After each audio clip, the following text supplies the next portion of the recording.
कोई भी सियासी आदमी हो, आसिफ साहब से माजरत के साथ मैं कहूंगा कि इतनी आसानी से किसी को भी कुछ भी निकाल के दे नहीं देता कोई भी सियासतदान। जब मुफ्ती साहब के साथ मैं था तो क्या मुफ्ती साहब मुझे पगार देते थे?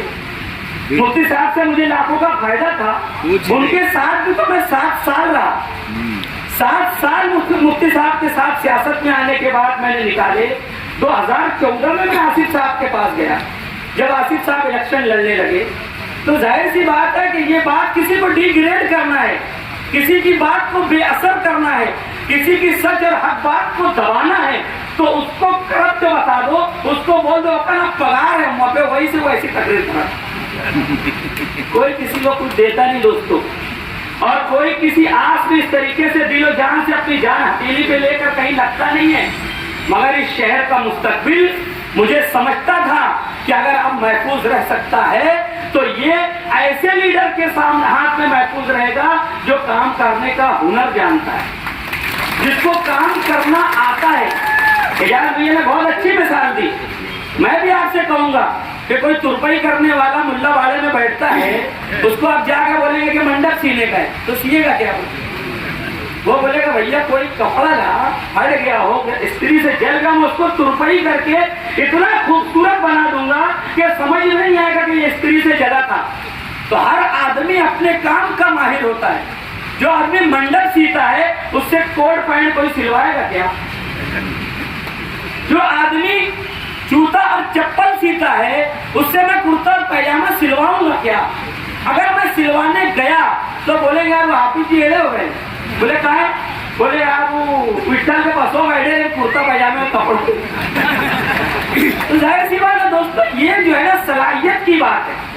जिसको जो सलाहियत, आसिफ शेख रशीद साहब की सलाहियत की तो एक ही मिसाल काफी है कि वो देवेंद्र फडणवीस की सरकार में एमएलए थे, उनकी नाक में दम करके रखे थे, हर मामले को उठ के खड़े होकर बोल देते थे।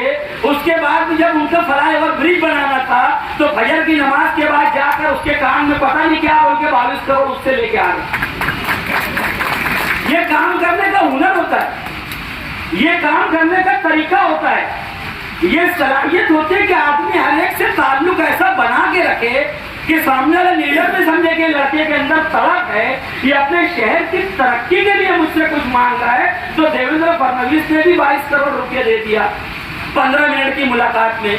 तो दोस्तों ये बात समझने की है कि मुफ्ती साहब के पीछे हमने इतना दिन और इतना वक्त 17 साल बर्बाद किया, हमारे नयापुरे को क्या मिला? जब से मुफ्ती साहब आए हैं चुन के, आप तमाम लोग मेरे महल्ले के, मेरे बहुत पसंदीदा, मेरे अजीज तरीन महल्ले के रहने वाले हो। मुझे अगर कोई अमेरिका वाला ग्रीन कार्ड देगा, बोलेगा वाशिंगटन में आके रहो, मैं बोलूंगा नहीं, मेरे को नूरानी मस्जिद नहीं छोड़ना है, मुझे मीनारा मस्जिद नहीं छोड़ना है, मुझे मेरा महल्ला नयापुरा नहीं छोड़ना है, मुझे ग्रीन कार्ड मत दे, मुझे अपने महल्ले से प्यार है, मुझे अपने लोगों से प्यार है। ये लोग अगर मुझे नहीं दिखेंगे तो मेरे दिन रात कठिन हो जाएंगे, मेरी जिंदगी मुश्किल हो जाएगी। मैं जिन साथियों को, जिन सरासर चेहरों को देखकर जीता हूँ, उसके जरिए मेरी जिंदगी खूबसूरत बनी है, तो मैं वहां नहीं जाऊंगा। तो हमारे मेरे इस नयापुरे को क्या मिला? शहर को जाने दीजिए, नयापुरे को क्या मिला? आज 10 साला एमएलए शिप का इख्तिताम होता है तो सिर्फ 15वीं गली बनती है, सिर्फ 15वीं बनती है। बोले 14 भी बनी है, 15 भी बनी है, सुलेमानी भी बनी है, कुछ नहीं बना, सिर्फ 15वीं गली बनी है। और वो क्यों बनी है वो मैं आपको तफसील से बाद में बताऊंगा। मैं फिर बोल रहा हूँ, मुफ्ती मोहम्मद इस्माइल कासमी साहब का मैं फैन था, बहैसियत आलिम दीन आज भी मैं उनका फैन हूँ। उनकी सलाहियत से, शरई, दीनी और इफ्ता की सलाहियतों से मुझे कतई इनकार नहीं है। मगर मेरे शहर का जब मामला आएगा तो मेरा इसलिए वो इंतखाब नहीं होंगे कि उनको हमने आजमा कर देख लिया, और मोमिन एक बिल से 2 मरतबा नहीं डसा जाता। कितने लोग नहीं आए होंगे मुझे समझाने, नयापुरे के बोलो, इस्लामपुरे के, रसूलपुरे के, सरकर्दा लोग, छोटे लोग, बड़े लोग, साजिंग वाले, बुनकर साथी, कितने लोगों ने मुझे मुफ्ती साहब का साथ छोड़ने के बाद नहीं समझाया होगा, आप लोग तसव्वुर नहीं नहीं कर सकते, मगर मैंने मुफ्ती साहब के साथ जाना गवारा इसलिए नहीं किया कि उनके अंदर वो सलाहियत नहीं है जो मेरे शहर का कोई काम तामीरी या कोई सियासी या कोई कहना चाहिए कि सकाफती तालीमी वो कर सके, उनके अंदर कोई सलाहियत नहीं। शतरंज खेलते देखे ना, दो दोस्त बैठ के शतरंज खेलते हैं, तो पहले मोहर पावर हाउस गया, सब जाते जाते जाते जाते मुफ्ती साहब के एकदम महल्ले में आके प्रभात भी उठा के वजीर भी मार दिया उन्होंने, प्रभात भी उठा के लेके अब बगैर वजीर के शतरंज खेल, सब मोहरे मर गए इनके, ये सियासी बिसात पर नाकाम हो गए। सियासत भी शतरंज का खेल ही है दोस्तों, सियासत भी शतरंज का खेल है।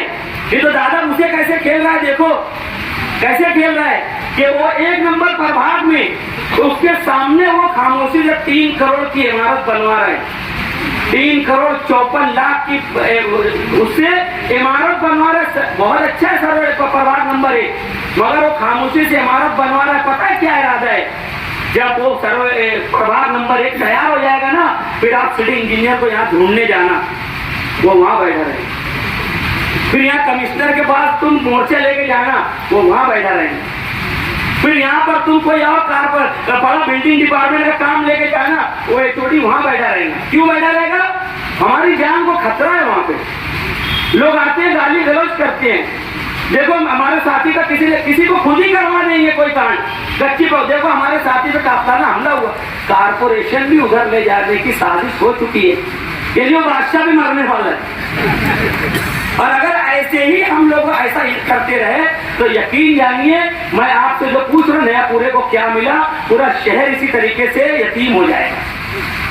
कौन से नया पूरे के किसी हमारे नौजवान को सर्विस मिल गई मुफ्ती साहब के जरिए कारपोरेशन में? कौन से हमारे नया पूरे के इस्लामपुरे के इस तरह से किसी नौजवान को कारपोरेशन में कोई अच्छा ओहदा मिल गया? 17 साल हो गया ना, एक मिसाल तो दो। कौन सा कोई हमारा नया पूरे का कोई बंदा बहुत बड़ा ठेकेदार बन गया कारपोरेशन का? कोई है? कोई मिसाल है आपके पास? कौन सा कोई तरक्की करके लेके चला गया? कुछ नहीं होने वाला है दोस्तों, और किसी को कुछ मिलने वाला नहीं है, इसलिए कि वहां पर क्या मामला है, अपना काम बनता और नौज बिल्ला भाड़ में जाए जनता। ये हालात है और यही सब कुछ हो रहा है। जब भी ऐसा कुछ मौका आता है, शहर का मौका आता है और कुछ शहर के लिए करने का, कुर्बानी देने का मौका आता है, तो उसके बाद लाई लपेटी बात कर देने का, और उसके बाद ईदगाह पर बनने वाले वहां जॉगिंग ट्रैक का क्या हुआ? जॉगिंग ट्रैक बन रहा था, पूरे शहर के लोग जुग दर जुग वक्त लेके हजरत के पास आ रहे थे, आराम से बैठ के वक्त की बात सुन रहे थे, और जॉगिंग ट्रैक बन गया दोस्तों, उनसे कुछ नहीं हो सका। खुद की ईदगाह पर बनता हुआ जॉगिंग ट्रैक नहीं रुकवा पाए, उसके ऊपर बोर्ड लग गया दादा भुसे के नाम का हमारी ईदगाह पर, और उसके बाद हमारा नुमाइंदा देखता रह गया कि हम तमाम लोगों और क्या क्या जाएगा। अभी सिर्फ वो बोर्ड लगाए, कल वो भी छिन जाएगी जो जगह है हमारी। अगर इतनी ही कहना चाहिए कि अहलियत पर सवालिया लिसान रहा उनकी, और इतना ही वो लो चलते रहे, अगर वो सब कुछ हो जाएगा, देखते रहेंगे, और उसके बाद सिर्फ और सिर्फ मंतिकी जवाब देते रहेंगे। 15 लोग फंस गए, मुफ्ती साहब तुम क्या बोल रहे हो? बोले 12 के निकाल लिए, 15 बाकी है। निकाल लिए जैसे ये खुद उड़ी मार के निकाल, बताओ। और उसके बाद फजर बाद गए हजरत वहां पर, और उसके बाद कुर्ता उतार किया। मैंने वीडियो देखा, बोला अरे बाबा कूदिए।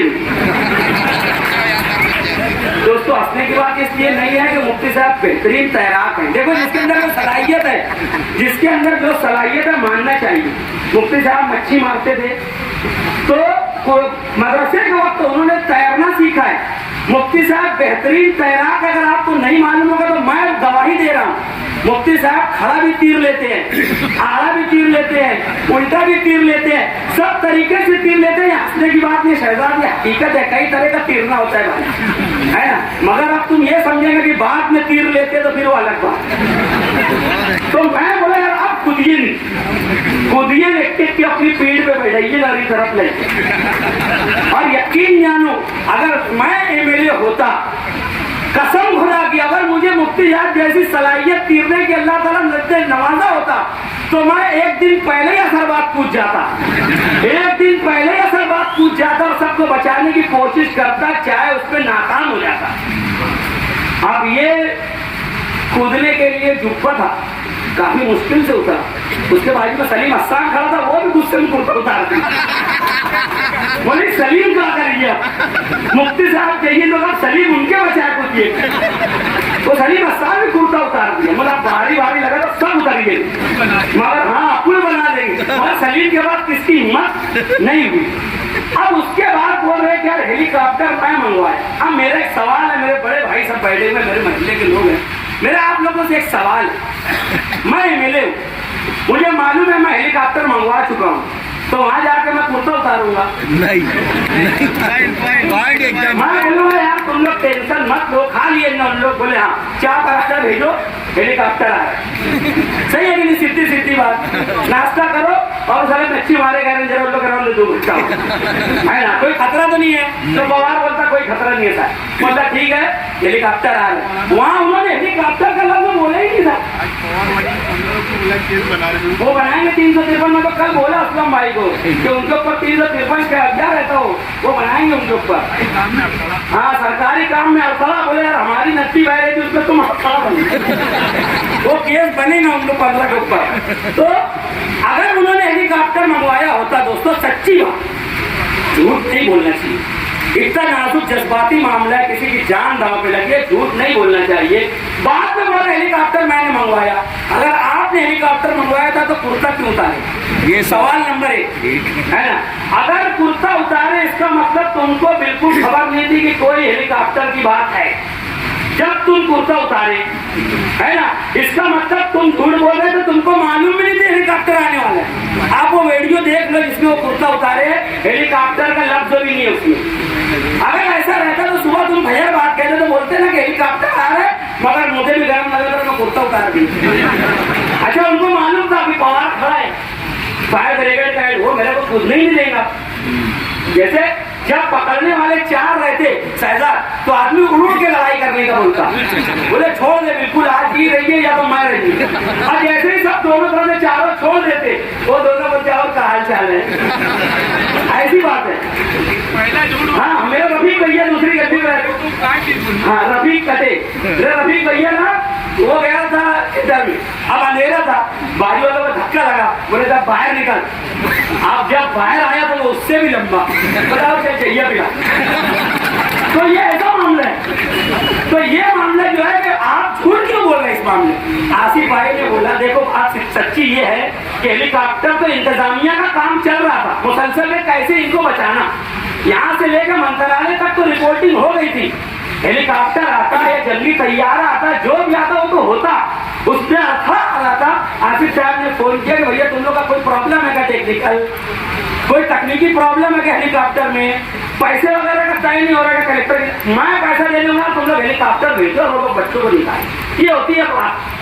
और सच्चे और फिर उस वक्त फरहान के ऊपर कलेक्टर को समझ में आया कि आप अपन डेयरिंग करो, खुदा न खास्ता अपने ऊपर कोई महसूल का मामला आया तो आसिफ भाई बोले, और एक ऐसा आदमी बोला है जो पैसा दे सकता। ये देखो मैं बोलता तो मसला दूसरा था, बोले मुल्ला तो बोले मदनी यूनानी चलाओ ही खा देगी। एमएलए साहब बोलते मैं पैसा दे दूंगा तो भी वो मानता नहीं, उसकी वजह दूसरी है, वो जलसे में सुनना। अगर आसिफ साहब दे सकते उसको यकीन था। जब फरहान ने डिसीजन लिया, जब कलेक्टर ने डिसीजन लिया कि अगर हमारे ऊपर कोई भी कहना चाहिए कि महसूल का मैटर अगर हमारे ऊपर हुआ तो आसिफ साहब हमारी भरपाई कर देंगे, उन्होंने डेयरिंग किया और उसका नतीजा ये निकला कि हेलीकॉप्टर आया।